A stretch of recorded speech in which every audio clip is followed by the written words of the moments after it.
সড়কে উপচে দ্রুত গতিতে ছুটছে পানি, স্রোত উপেক্ষা করে ঝুঁকি নিয়ে চলছে ছোট ছোট যানবাহন। দেখার হাওর ও সুরমা নদীর পানি উপচে প্লাবিত হয়েছে বিস্তীর্ণ নিম্নাঞ্চল, তলিয়ে গেছে ফসলি জমি, বাড়িঘর ও ব্যবসা প্রতিষ্ঠান। পানির হাত থেকে রক্ষা পায়নি সুনামগঞ্জ জেলা শহরের অলিগলি, পানি ঢুকে পড়েছে ব্যবসা প্রতিষ্ঠান ও বসতঘরে। সড়কে যানবাহনের পাশাপাশি চলছে নৌকা। শহরের নতুন পাড়া, তেঘরিয়া ও সুলতানপুর উকিলপাড়া সহ পৌরসভার ৯টি ওয়ার্ডের বেশিরভাগ এলাকা তলিয়ে গেছে, চরম দুর্ভোগে বাসিন্দারা। সারা দেশে যখন ঈদের আনন্দ বইছে তখন আমরা সুনামগঞ্জবাসী ভালো নেই। বিশেষ করে যে সুরমা নদীর যে এটা একটা রক্ষার একটা বাঁধ যদি তো ওইভাবে শক্ত করে, তাহলে শহরের মধ্যে আর পানিটা এত দ্রুত প্রবেশ করে না। নিচের তলা রুম ভাড়া লইছি না, পানি আফরে বাড়ি যায় 1 ঘন্টায় 2 3 পরে। সুনামগঞ্জে কোনো বৃষ্টি হয় নাই, পাহাড়ে অনেক বন্যা পানি ডলামার পরে আমরা দোকানে অনেক মাল ক্ষয়ক্ষতি হয়েছে। নগদের কাছে সব গ্রাহকই প্রিয়, তাই তো সারা দেশে ক্যাশ আউট চার্জ সবচেয়ে কম। এদিকে আবহাওয়া অফিসের 3 দিনের ভারী বর্ষণের পূর্বাভাসে আতঙ্ক বেড়েছে পানিবন্দী মানুষের মাঝে। বাইসাইডে ক্রস করবে, কারণ যে পানির স্রোত বা পানির বেগ, যোগাযোগ ব্যবস্থা বিচ্ছিন্ন হয়ে যাচ্ছে অলরেডি। আমাদের গ্যাস ও পানির নিচে চলে গেছে। পানিবন্দী মানুষকে ত্রাণ সহায়তা দেওয়ার পাশাপাশি আশ্রয় কেন্দ্রে আনার কথা জানিয়েছেন স্থানীয় সংসদ সদস্য।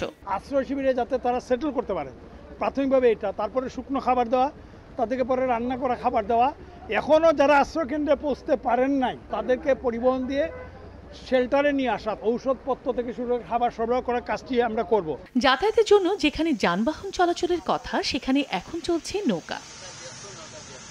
এ চিত্র সিলেট নগরীর 15 নম্বর ওয়ার্ডের সোভানীঘাট আবাসিক এলাকার। প্লাবিত হওয়ায় সিলেট অঞ্চলের অভিজাত এলাকা হিসেবে পরিচিত শাহজালাল উপশহরের বাসাবাড়ি ও ব্যবসা প্রতিষ্ঠানের নিচতলা এখন জনমানব শূন্য। সুরমার পানি ছাড় দেয়নি পরিষেবা প্রতিষ্ঠান, ফায়ার ব্রিগেড ও সিভিল ডিফেন্সের সিলেট স্টেশনকেও। ঈদের আগের দিন থেকে পানি অগ্রগতি, এখন মালামালি খুব যা কিছু ছিল আমরা আপাতত সেভ করেছি। বেহাল দশা নগরীর রাস্তাঘাট ব্যবসা প্রতিষ্ঠানের। এই অবস্থায় সুরমা খননের তাগিদ দিলেন নগরবাসী। বিভিন্ন জায়গায় কিছু খোঁড়াখুড়ি করা হয়েছে, কিন্তু ইফেক্টিভ যেটা করা উচিত সেটা করা হয়নি। যারা সংশ্লিষ্ট মহল এদিকে নদী খননের দিকে যাতে বিশেষভাবে ইম্পর্টেন্স দেন। দোকানপাট পানির তলে বর্তমানে আমাদের ব্যবসা বাণিজ্য নিয়ে খুব দুশ্চিন্তার মাঝে আছি। নগদের কাছে সব গ্রাহকই প্রিয়, তাই তো সারা দেশে ক্যাশ আউট চার্জ সবচেয়ে কম।